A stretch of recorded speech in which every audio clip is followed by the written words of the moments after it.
Hello नमस्कार दोस्तों, स्वागत है आप सभी का मेरे चैनल में। इसके पहले वाले लेक्चर में हमने पढ़ा था मध्य प्रदेश के इतिहास के संदर्भ में प्रागैतिहासिक काल। उसी से रिलेटेड हम पढ़ रहे हैं, मध्य प्रदेश के इतिहास के संदर्भ में ही पढ़ रहे हैं वैदिक काल। वैदिक काल के बारे में तो चलिए हम आज मध्य प्रदेश के संदर्भ में वैदिक काल की क्या स्थिति थी वह जान लेते हैं हम। तो सबसे पहले वैदिक काल में, ऋग्वैदिक काल जो है उसका समय माना जाता है 1500 से लेकर 600 ईसा पूर्वी तक माना जाता है इसका समय। लेकिन 1500 से 1000 ईस्वी पूर्व तक जो आर्य संस्कृति थी वह केवल उत्तर तक ही सीमित थी, मतलब उत्तर भारत तक ही सीमित थी। हमारे यहाँ मध्य प्रदेश में इसका कोई भी जानकारी प्राप्त नहीं होती है, क्योंकि 1500 से लेकर 1000 ईसा पूर्व तक आर्य संस्कृति हमारे मध्य प्रदेश में प्रवेश नहीं की थी, इसलिए इसकी हमें किसी भी प्रकार की कोई जानकारी प्राप्त नहीं होती है। लेकिन उत्तर वैदिक काल जो है, उत्तर वैदिक काल 1000 से लेकर 600 ईसा पूर्वी के समय में ही जो आर्य संस्कृति है आर्य संस्कृति ने विंध्याचल को पार कर मध्य प्रदेश में कदम रखा था। इसमें से सबसे पहले आता है इसमें वैदिक काल में कारुस वंश। कारुस वंश जो था, यह कारुस वंश की स्थापना किसने की थी? कारुस ने की थी, इसलिए कारुस के नाम पर कारुस वंश हुआ। कारुस मनु के 10 पुत्रों में से एक था और कारुस वंश जो है, कारुस वंश ने बघेलखंड जो क्षेत्र था, बघेलखंड क्षेत्र में अपने वंश की स्थापना करके यहाँ पर बघेलखंड क्षेत्र में शासन किया। इसके बाद आता है चंद्रवंश। चंद्रवंश की स्थापना किसने की थी? सोम ने की थी। सोम कौन था? सोम मनु का दामाद था। मनु की जो पुत्री थी इला, उसका पति था और सोम ने चंद्रवंश की स्थापना बुंदेलखंड क्षेत्र में की और बुंदेलखंड क्षेत्र में चंद्रवंश की स्थापना करके इन्होंने बुंदेलखंड क्षेत्र में अपना शासन किया था। इसके बाद आते हैं यदुवंश या यादव वंश। यह जो है मनु का ही पुत्र था यदु। यदु के नाम पर यदुवंश या यादव वंश रखा गया। यह क्षेत्र था बेतवा, जो वर्तमान बेतवा नदी घाटी क्षेत्र है, उस नदी घाटी क्षेत्र के आसपास ही यादव वंश के लोगों ने अपना शासन किया था। अगला और इम्पोर्टेंट वंश आता है इक्ष्वाकु वंश। इक्ष्वाकु वंश जो है, यह इक्ष्वाकु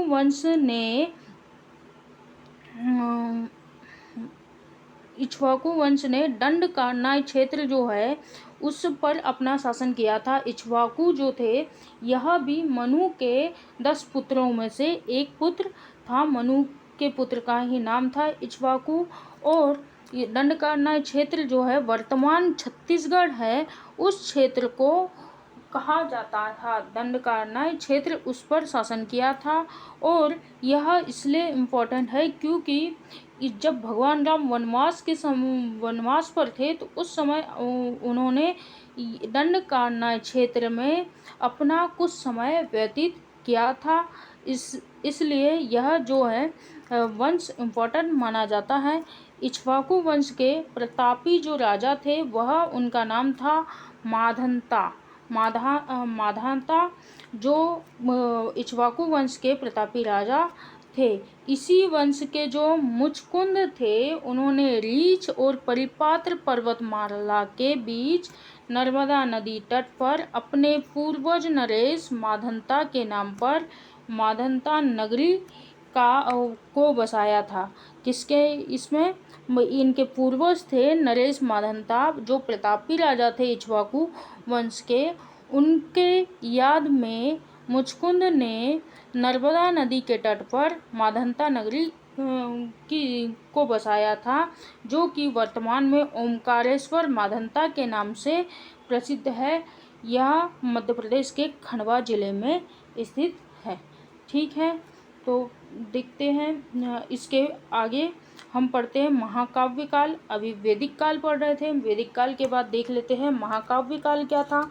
महाकाव्य काल जो है, यादव वंश जो थे, यादव वंश या यदुवंशी नरेश थे मधु इस क्षेत्र के शासक व अयोध्या के राजा दशरथ के समकालीन थे। महाकाव्य काल में यादव वंश के जो राजा थे मधु, वह कौन थे? अयोध्या के शासक राजा दशरथ के समकालीन थे और भगवान राम ने अपने वनवास के कुछ क्षण जो है दंडकारण्य छत्तीसगढ़ में ही बिताए थे, इसी क्षेत्र में बिताए थे, इसलिए यह महत्वपूर्ण माने जाते हैं। और वाल्मीकि जो आश्रम है, वाल्मीकि आश्रम कहाँ पर है? तमसा नदी के तट पर है। वहाँ पर माता सीता ने लव कुश को जन्म दिया था, लव और कुश को जन्म दिया था वाल्मीकि आश्रम। वाल्मीकि आश्रम कहाँ है? तमसा नदी के तट पर। महाभारत में महिष्मति जो कि वर्तमान महेश्वर खरगोन है, उज्जैनी मतलब उज्जैन, कुंतलपुर और विराटपुरी को मध्य प्रदेश के प्रमुख नगर बताया था। महाभारत में मध्य प्रदेश के प्रमुख नगर किसे बताया था? महिष्मति को, उज्जैनी को, कुंतलपुर को और विराटपुरी को मध्य प्रदेश के प्रमुख नगर के रूप में बताया था। प्राचीन जनपद के परिवर्तित नाम देख लेते हैं हम, कौन कौन से थे। प्राचीन जो जनपदें हैं मध्य प्रदेश की, उनके नाम क्या क्या थे? अवंती जनपद। अवंती जनपद जो है उनका नाम बदल कर रखा गया है उज्जैन। प्राचीन जनपद में अवंती जो है उसका नाम बदल कर क्या रखा गया है? उज्जैन। उज्जैन का पुराना नाम था अवंती। इसी प्रकार ग्वालियर का पुराना नाम था वत्स। चेदी किसका नाम था पुराना? खजुराहो का। चेदी खजुराहो कहाँ आता है? हमारे छतरपुर जिले में आता है। अनूपपुर जो है, निमाड़ क्षेत्र जो था उसे अनूप कहा जाता था, अनूप के नाम से जाना जाता था, अनूप जनपद के नाम से। निमाड़ वर्तमान खंडवा।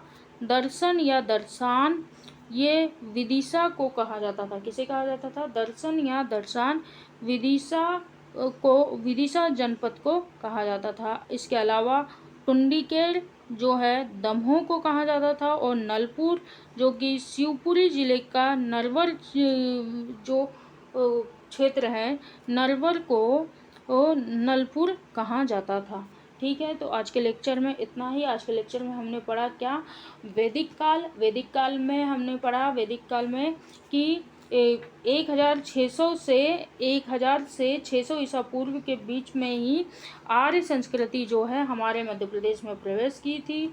उसमें कारुस वंश पढ़ा। कारुस वंश की स्थापना किसने की थी? कारुस ने की थी, जिसने कारुस वंश ने बघेलखंड में राज किया। फिर उसके बाद पढ़ा चंद्रवंश। चंद्रवंश की स्थापना सोम ने की थी, जिसने बुंदेलखंड क्षेत्र में अपना शासन किया। इसके अलावा हमने पढ़ा इक्ष्वाकु वंश जो कि महत्वपूर्ण है। इक्ष्वाकु वंश इसकी स्थापना इक्ष्वाकु जो थे मनु के पुत्र, उनके नाम पर रखा गया था और इनने दंडकारण्य क्षेत्र पर अपना शासन किया था। दंडकारण्य क्षेत्र वर्तमान छत्तीसगढ़ को कहा जाता है।